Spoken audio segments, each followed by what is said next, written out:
God has determined the times and the seasons and the places of where we will live. I live where I live because that's where God has put me. And I was born in this country because that's where God wanted me to be born. And in the same way, he's put us as churches where we are in the circumstances that we're in. And we just have to trust that that's part of his sovereign plan, and that that's a good plan. And it might not always be easy, but then neither is owning a building, as I'm sure other people Well, no, do. Hello and welcome to Independence, the FIEC podcast. We're here on the road, literally on the road, on the pathway away in Milton Keynes. My name is Adrian Reynolds, I'm from National Ministries for the FIEC. I'm with Richard Wardman. Hello. Where are we? We're in Milton Keynes. Milton Keynes. Now a city. Now a city. We're outside the library. One of the libraries. Yeah, one of many Keynes, libraries, yeah. in an area called Kingston, which is like a local centre. So there's a shopping centre here, lots of shops and restaurants. So you can probably just see the kind of the tower of the shopping centre behind us, and we're sipping our Nero coffee. We've just had a nice meal together in Nando's, good old Nando's. Love it. Chewing the cud about church life, and you and I are both serving in churches which are have got a similarity, which is we don't have a building. Mm-hmm. So tell us a little bit about New City Church, and by the way, that was a very prophetic name that you gave to the church, because it's only just become a city, Milton Keynes, but it's called New City Church. It sure is. And now that the city is a city, you're going to change the name of the church for the next prophetic step? We're just City Church now. You're just going to be City Church? No, we'll keep New City, because it's still prophetic, because we're still looking for the new city that is coming. And, I see ministering what and you've done labouring there. for that. I see what you've done there. Now tell us a bit about the church. Give us a little flavour of where you meet, what kind of church it is, that sort of thing. Thank you. Yeah, well, we meet in a primary school, not too far from where we are now. I've realised, by the way, we've got these coffees and I've got my microphone in front of me. That is going to be a challenge, but I'm sorry. Let's soldier on. Yeah. Okay. So we meet in a primary school, not very far away. Before that, we met in another type of venue, community type venue, which just before lockdown we were asked to leave. Okay. So why were you asked to leave it? Numerous reasons. I think we had children, and they didn't like the fact that we had children, and so they just asked us to sort of move on. You hadn't trashed the place or anything. You've been a good tenant. We were relatively good. Okay. There were inevitably accidents from time to time. I think there's might have been more going on, but okay. But you're in school, happily in a school. We are happily in a school. Good relationship with school, and a very good relationship, and they've been very accommodating. And particularly through we had to start meeting there right through COVID, which was difficult. But they're great. So we love being there.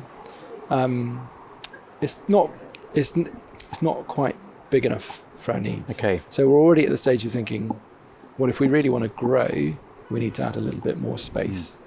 So we're looking around now and thinking, where else could we go? And we're finding it's just not that easy. Yeah, there aren't a huge number of. I mean, some places do have large numbers of community buildings. Other places, especially in older towns and cities, have disused churches that are available. Of course, you're in a new city, new town. There aren't any of those historic buildings. I'm guessing that a lot of the development around here was built at a time when there weren't big lots of community centres being built and things like that. So no, I don't there's think not so. a lot of public building space, is there? No, I mean, every new area that gets built, and Milton Keynes is always expanding.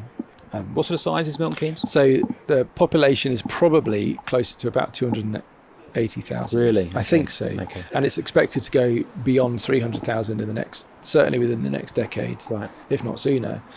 And the rate of housing that is being built, you can easily see that happening quite quickly. But with each new area that is built, I think there's a requirement that there has to be some form of community venue. Okay. But often that is in the form of something like sports pavilion, which also has a sort of like community meeting facility, but they are almost always relatively small. Yes, and Sundays actually for sports venues. Yeah, exactly. It's not always great because they're being used for local things, aren't they? They've got other things, and I mean these places tend to get used for like children's birthday parties and things like that. But so we have met on one-off occasions in places like that, and it's worked okay. But of course, when you're hiring somewhere, you really need storage as an issue. It is, yeah. And we're really blessed at the school because they allow us. There was actually a church that met there before us, and they'd already installed a shed outside that they then passed on to us. We bought it off them, and it's a great size shed, so we can store all our stuff in there and just wheel it out. So that makes a big week. difference. It does make a big difference. So we're in a slightly different position from you. We actually meet in another church's building in the afternoon. We don't have storage, so we have to rent a container where we put everything in, and then every week we get the stuff from the container and we bring it to church and unpack it, which sounds slightly more of a faff than it is, because what we've done is we've bought a trailer and we park the trailer in the container, and we've got enough people with tow bars in the church that someone goes to the container, drives the trailer out, brings it to church, and it's basically like our shed on wheels, and everything's in the container. So we're not doing a kind of load boxes up into cars, unload them into a container, and in reverse every week. It's a bit more straightforward than that, but it's still a pain. And it has a knock-on effect, right? Because it does always require someone who has to go and do that, and then you've got to unpack it all at the other end, set everything out, put all the chairs out, and then at the end put it all away. So setup is there is a certain there's a camaraderie, I think, amongst pastors of churches that meet in rented premises who know the pain of setting up, getting people on rotas, sorting out PA, all those, which we've been talking about those things separately, all those sorts of things. Oh man, we know what that's like. And there are moments, aren't there, when we just think, if only we had a building. And I went just for convenience. I went back to the previous church that I was in Lincoln. I went back there earlier this year, and they were showing me they've massively expanded their whole AV area. Their building. Yes. And at that point you had building envy. I had huge building envy. I was like, boy, I wish we had this. And that's a real problem for us, isn't it? We're serving in churches where we always see more clearly what we don't have than what we do. And so actually, when we hear about people doing great building programs or installing equipment, or I was at a church the other day and said, one of the great things about lockdown is we've been able to embrace online stuff, and we have all this kit set up permanently. I think we just can't do that. And actually, we do have to fight against that sin, don't we? So we're laughing about building envy, but at some point it does become sinful. And actually, at some point we do think, oh, if only we had this, then the church would be that. That's right. And that's quite naive, isn't it? In leadership. Don't forget your whatever this is, by the way. Well, I'm not sure I want to say what it is. You've got a little drink in front of you. For those who are listening rather than watching. It's a hardcore coffee. You have a hardcore coffee. I think it's a chai latte. It's a chai latte. Which sounds a bit posher, but very Milton Keynes. You're going to make me drink it on camera, aren't you? Very Milton Keynes. So people will be wanting to watch online just so they can see you drink your I will say that's my first ever chai latte. So is that right? I think it is, yeah. It doesn't really appeal to me, I'm afraid. It's quite tasty. So it's a bit like Christmas, but in August. This is going to sound stupid as a link, maybe, but there is a link here. Refreshments at church, they're quite important. They are. And again, if you're renting a building, you're immediately making that slightly more difficult. It's not that anything is impossible, is it, when you're renting a building? It's just that there are certain things that are annoyingly more difficult. And you've got to find ways to work around that. You have. And we are, well, I am a coffee snob, despite the fact that I'm drinking a chai latte. And I think quite early on when I moved here, I insisted that we have filter coffee on Sunday. I just think it's important. It's not a gospel issue, clearly. It's not, no. But so we have machines that we and use, some people invest too much in that. I think some people say, not, if only we had decent coffee, people would come. You think, well, actually, no, people aren't going to come to church no. just because you've got nice coffee. But once they're there, you want to make people feel as welcome and at home as possible. That's and right. Actually, serving instant coffee probably doesn't make them feel at home. I think that's just... our context, depending on your context. In our context, that just doesn't... but I think people appreciate nice coffee. So that just means the machines have to be brought out of the cupboard, set up, and out of the shed. So that happens every week. And then coming out of lockdown, actually, and because we're in a new venue, we didn't have the mugs that we used to have access to. So we decided that actually it's quite a good eco thing to ask people to bring their own... we do that. Their own cups. Yeah, good plan. Things like that. So we've been doing a bit of that. So there are generally workarounds. Oh, there's usually workarounds. How do you and I fight against that sort of building envy? So let's just rewind before I ask that question. we've just done a thing for the FIEC centenary where we've got churches to submit their prayer projects. And New City Church, New City Church submitted a prayer project asking us to pray about a building and about a location, because we can see the benefits of that. We'll come back to that later in the podcast. But while we're serving in places that don't have fixed venues, I guess we're always thinking about what we don't have. Yeah. So how do you and I fight against that? I guess it is a sin at some level, but also just that sense in which we invest so much of our emotional energy and thought in, if only we had a building, we would be able to. It's quite undermining, isn't it, for ministry at the end of the day? So how do we fight that? If you allow give me some help. I mean, I think in the same way that, God has determined the times and the seasons and the places of where we will live. I live where I live because that's where God has put me. And I was born in this country because that's where God wanted me to be born. And in the same way, he's put us as churches where we are in the circumstances that we're in. And we just have to trust that that's part of his sovereign plan, and that that's a good plan. And it might not always be easy, but then neither is owning a building, as I'm sure other people will tell you. We need to be realistic about that, don't we? And actually, there are some benefits of not having a building. Yeah. And they are both advantages in where we are, and what you might call opportunity avoidance. That there are things we don't have to do. Yeah. So some of the things we don't have to do, we don't have to maintain a building. Yep. We're probably slightly more immune from electricity bills going all up. of that, which is huge. I don't know what you pay for your school. We pay really minuscule amounts, relatively speaking, for our building. It's not hugely expensive. Some people I know do pay a lot more for their building, so it's reasonably priced. Yep. We're not worrying about replacing the floor, replacing the roof, the windows not working, all that kind of stuff. Yep. So there's a freedom there, isn't there, in terms of just, especially if you're I guess our church is a similar-ish sort of size. We're pretty stretched. So if you suddenly thought, well, we had to have 2 or 3 people on a buildings committee, and people fixing stuff and mending stuff and getting quotes, and it's just, it's actually it's nice to be free from that in some ways. There's problems on both sides. And for sure it is nice to be free from that. So it's helpful, having been in a church where there's been a building. I know it from the other side too, that the costs do go up, and something goes wrong, the roof falls in and you have to repair it, and sometimes that can be quite disruptive to the life of the church. And so I've seen it both sides. What are the opportunities of being in a rented building? Because there are some, aren't there? Yeah, I think so. I think because, certainly where we are, we're in a primary school, so you're instantly in a place that a lot of people are already very familiar with. And so, when you're asking people to come, whether it's on a Sunday or to some other event you're hosting there,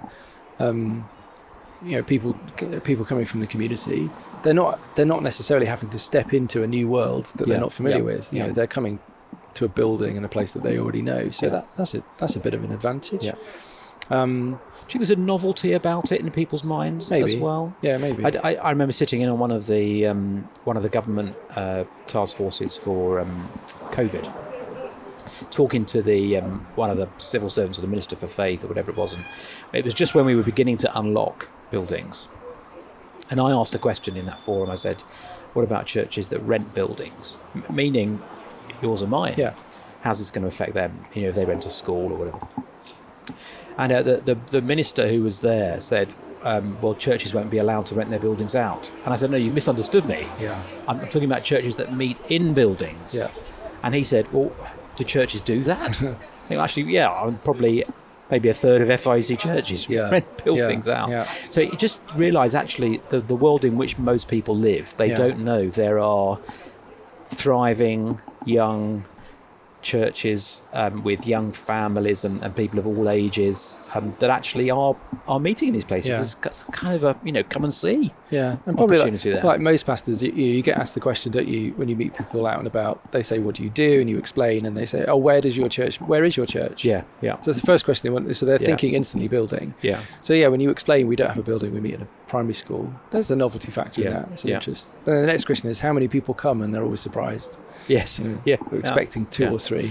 And I suppose it's interesting, just you talking about the connection with the school. I've been in a church that's been met in a school and been connected with it. That does provide opportunities, doesn't it? Especially if you have a good relationship. At the school we used to meet in, at Christchurch, we were one step removed because we dealt with a lettings agency. We never dealt with a school directly. So there wasn't, and it was a senior school, so it wasn't quite the same opportunity. But a primary school, people are coming to the gate, aren't they? And there are lots of churches actually in the FIEC that talk about, being allowed to put up a notice board or a banner midweek or something, so people can see there's something there. And actually, the school gate is a primary place for members of the church to share and invite and get to know people. So there's it's kind of a natural link then. Oh, we're here on Sunday. Yeah. Not, oh, we're over there 3 miles away. Yeah, that's right. And that's great for the people that, there's a couple of families maybe that have children in that school. So it's good for them. The rest of us are spread out across the whole city. Yeah, so, sure. But, the concept that, we meet in a primary school, that's familiar to people and they understand that. Yeah. And, so I think that can be an advantage. Yeah. What about the relationship with the school? Do you, as a leader, do you invest in that? Do you think about that? I could probably do a better job of that. But I have dealt primarily with the business manager of the school, and she's just been great. She's just really helpful and accommodating. But I've tried, in all the communication, you try to be as winsome as you can, and offer something back. We wanted to do that straight away. What can we do to help serve the school? Practical things. With people with skills in the church. What can they come and do to help? So we've done some of that. We can do a lot more, I'm sure. So I was speaking at a church recently, Emmanuel Church in Lethwich, which is ironically in Northwich, somewhere in Cheshire. Don't ask. They meet in a school. And when they went, they didn't have a very good. In fact, it probably didn't have at all a PA system.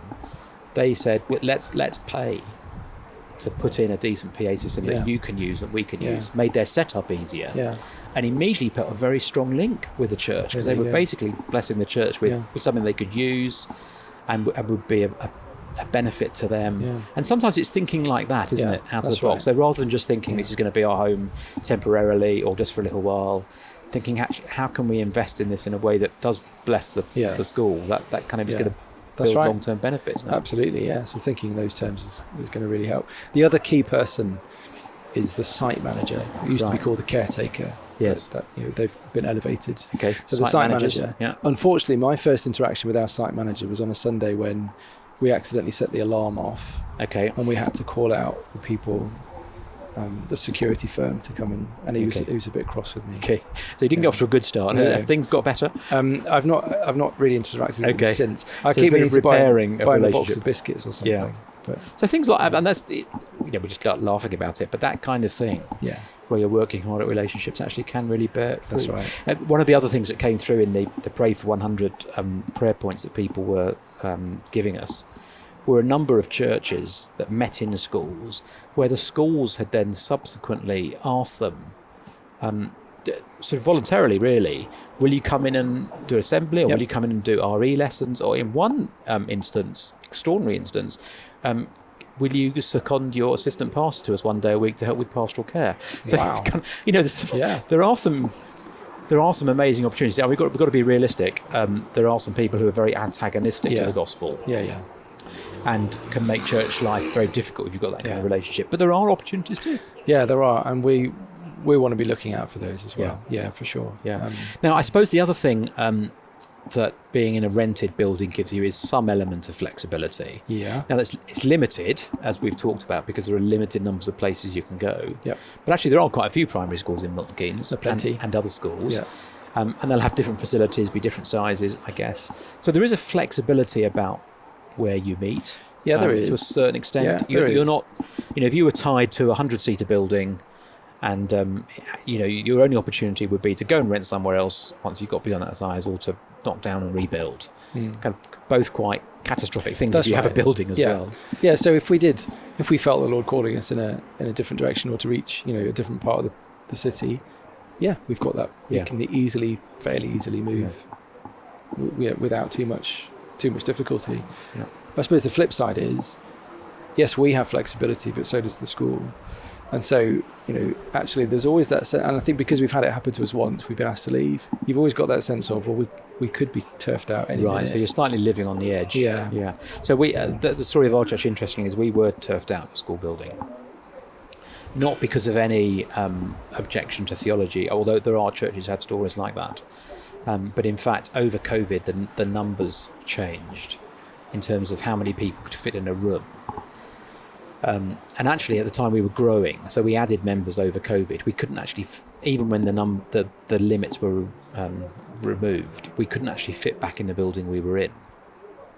And they offered us the main hall. This is a senior school. Right. So, we're a church if everybody's there. If maxed out, if everybody's there, we're 120. Mm-hmm. And the senior school hall holds 350, maybe. Quite a dark, dingy school hall, but in many ways very suitable for a church. Not the church should be dark and dingy, but shape and function. And but they said you can't have it in November because that's when mocks are, and you can't have it in January because of mocks, and you can't have it in May, June because of exams set up as an exam hall. So suddenly we were facing being in a building which wasn't really ideal for us, and for 4 months of the year not being allowed to meet there. So we'd have had to be somewhere else for 4 months. And at that point, you've got to start thinking, is this really going to work? Because I don't think church can be nomadic. So it's one thing to say we don't have a building, but actually that's not the same as being nomadic, is it? No. And if you're saying, this week we're meeting here, the next week we're meeting somewhere else, that's not going to help anybody. And you need to have roots. I think to a certain degree, you need to have a place where you're semi-permanent, so that you can make those meaningful connections. Over and the also, long term. you know how the place works. Yeah.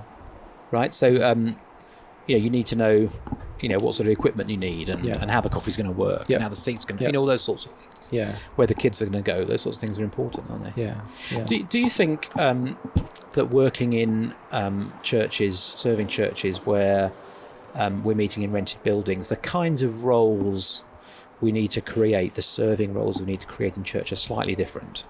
Yeah. So I'm just thinking about diaconal roles now, for example. So we're trying to appoint a set-up deacon. Yes. At the moment, somebody just kind of takes from us that responsibility of setting up. So you had to think slightly out of the normal mould of the roles you would have, don't you? I suppose churches with buildings would probably have a facilities manager. Or something along those lines, a facilities deacon, someone who looks after I think they used to call it fabric. Yes, the fabric committee. Yeah, that's right. Yeah, so I used to think just looked after the sofas and the curtains, but I think, yes. Yeah, the rest of it. But in our context, no, we don't need that. We need exactly that. We've got the exact same issue. We need somebody to oversee that. And somebody's not just overseeing it practically, but who's making the decisions. I think that's sometimes quite difficult when things like how many chairs should go on this row, when decisions like that come to the pastor. Just before a service, yes, that's trying right. to get in the zone. I'd love for somebody else to be blessed with that ministry. Yes. And I think there are other things as well, aren't they, that don't necessarily come to mind. We have people with sight loss in church. We've got to think about how we serve them. You probably don't have a hearing loop. So you need to think about actually how do we provide for people who are hard of hearing. If you have a fixed building, you can sort that out. We might need people who need different kinds of chairs, different kind of access, all the sorts of things that if you're in a building you can make accommodation for. But actually there's a whole load of other stuff to be thinking through, isn't it? Which actually is just part of caring for those we're trying to serve. That's right. And there are some of the things that are just the same, so everyone ought to have a good risk assessment in place. Everyone ought to have a plan for what happens when the fire alarm goes off. Things like that. And there are lots of practical considerations. What about they don't teach you that in Bible college? They don't. No, I've noticed that. And every now and again, people do write to us and say, put something on for churches that meet in rented premises, and I get very close to it and then never quite get around to it. So maybe we ought to. What about midweek? Okay, this seems to me this is a major downside. So Sunday's fine. There's a different way of going about Sundays, but it's manageable. But actually not having a midweek base, that's when I feel most at a loss. Do you feel that too? Is that the same? Absolutely, yeah. And and sometimes we can do stuff in the school, but it's they hire it out quite frequently, so you've got to get in there early with the dates. But otherwise, we might have to go to somewhere else that's slightly smaller. So earlier in the year, before for A Passion for Life, we ran the evangelism training, and we used another community venue that was a bit smaller, a bit cheaper, and we did that midweek. But it did the job, and it worked really well actually. But otherwise, for a long time, we had nowhere else to go. Probably because for a long time we couldn't afford it. So we were just meeting in each other's homes, and in one sense that's great because it gives There's upside to gives that, chance right? Yeah. gives a chance for people to show It's comfortable. hospitality. Yeah, Yeah, nice it's toilet roll. all of good coffee, hopefully. So there are advantages to that for sure. But again, when you've got a home group, for example, meeting in the same home every week, that can have its toll on particularly those who are hosting. Yeah. So that's going to be the same whether you've got a building or not. But so you've got to think a bit more carefully. Well, where's that going to happen? So the latest thing for us is members meetings, because during COVID we just did it all online. We want to come offline as much as possible. So where are we going to do that? In the end, we did it in the school, but that's cost implications. And you see, all of those things have to be thought about. If you have a building, you don't have to think. So all that cost is sunk into the building. Yeah. Do you do anything midweek in terms of like a toddler group or seniors group or anything like that? Where do you do those? Yeah, so our toddler group is in yet another community. You are multi-site in the true sense of the meaning. Don't tell Mark Dever. We're in another community centre, which unfortunately is attached to another church building. Right. And a kind of church that we may not want to be associated with. We'll leave that mystery hanging, but we understand what you're talking about. And so we inherited this toddler group. It was already there, and didn't want to run it anymore, so we took it on, and so we've just stayed there, and it works really well. We can store all our stuff in a cupboard, and it's been a really popular group, and we've made lots of contacts through it, which is great. But I've always got that nagging feeling, I wish it was somewhere else. Yeah.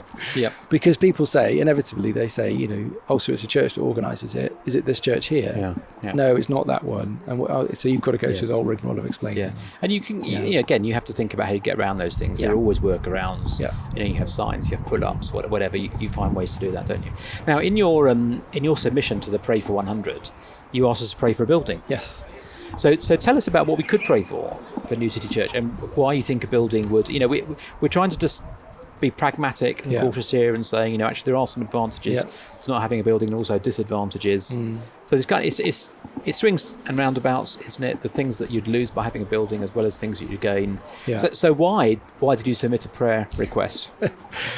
Was it just frustration boiling over? I think it was a bit of frustration. Can you see the opportunity that it would? But I think so. I think there is an opportunity. I think having a permanent point of contact with the local area, and somewhere that you can point when somebody says, "Where is your church?" You can say, "We're here on this street." So if I turned up with a building tomorrow for you, you'd bite my hand for it. Yeah, sure. Yeah. And I think it's not very helpful in some ways talking about this in Milton Keynes, because Milton Keynes is a new city. So there, as well as not being the community facilities that we talked about earlier, there aren't actually older declining churches. There really aren't. In fact, one came on the market because there are. I was explaining to you before, there are pockets of Milton Keynes that were here before Milton Keynes was here. Right. Okay. So there's lots of little villages dating back to almost 1950. Maybe. Yes, you can beat me up later. That's right. Yeah. So there are some, but they tend to be. There'll be Church of England churches, and so they're sort of and they're built into the whole ecumenical scene, which is very much embedded locally here. Yeah. But there are others, like Methodist chapels, that were probably built in the 1800s. There are pockets of those, and in fact, one came on the market just a few months ago, and we sort of, wow, wonder if we could go. And we went and had a look and everything, and it was not a terribly expensive place. It wasn't quite the right location for us, and wasn't quite the right size. Yeah. And in any case, probably more importantly, we don't have any cash. So yes. So it's a bit at lots of levels, it wasn't working. Everything but was you working can see the benefit us. of having something like that. But so there are very few of those. Yes. So we're either looking at a retail unit like the ones just around here that's lying empty, many of which are at the minute. Or something industrial. Okay. And there are plenty of those here as well. And it may just be in the cycle of the economy. It's a good time to be thinking about something like that. Maybe, yeah. And of course, so it's worth knowing that if you own if someone owns a retail unit and it's standing empty, they get rates. That's right. Rebate for a while, and then they have to pay half rates on it. So actually, there are churches who've got stories of saying we've been given places even for free because it saves the guy money. He's not having to pay rates. So there are some extraordinary stories, and it's worth saying as well that not everywhere is like MK. No. So there, I heard a story just the other day of a church. A guy had phoned up the local Methodist superintendent, whatever he's called, and said, you got any buildings? And the guy said, you've got 20. Which one do you want? Or which one are you prepared to buy? So depending on where you are, there are great opportunities. But again, we don't want to get building envy or even opportunity envy. We are where the Lord has placed us, and therefore we have the facilities that there are here. That's right. And we just need the realism, as we've been talking about this whole time, that there are advantages and disadvantages to both owning a building and not. And you just work with what the Lord gives you. Yeah. And you serve him in all the ways that he's called us to serve him. And that's right. And we know, it's don't want to be trite, but we know that the building is not the church. That's right. And the church is not the building. And actually, New City Church is a group of wonderfully saved New Covenant believers. It doesn't matter whether they're meeting in a living room, a school, community centre, or sitting outside Cafe Nero. That's who we are. And we are a building. Yeah. In that sense, a glorious, beautiful building that goes beyond any bricks and mortar, and that's something to rejoice in, isn't it? Absolutely. Great, Rich. Thanks so much for joining us. Thank you. Really appreciate it. Thanks for coffee. We'll carry on our conversation. We'll carry on talking about buildings, no doubt. Yeah. This has been Independence, the FIEC podcast, and my name is Adrian Reynolds. You can subscribe all the way normal ways through the normal channels. You can like us even if you want. That would be nice. And Rich from New City Church, Milton Keynes, thanks so much for joining us. Thanks for having me.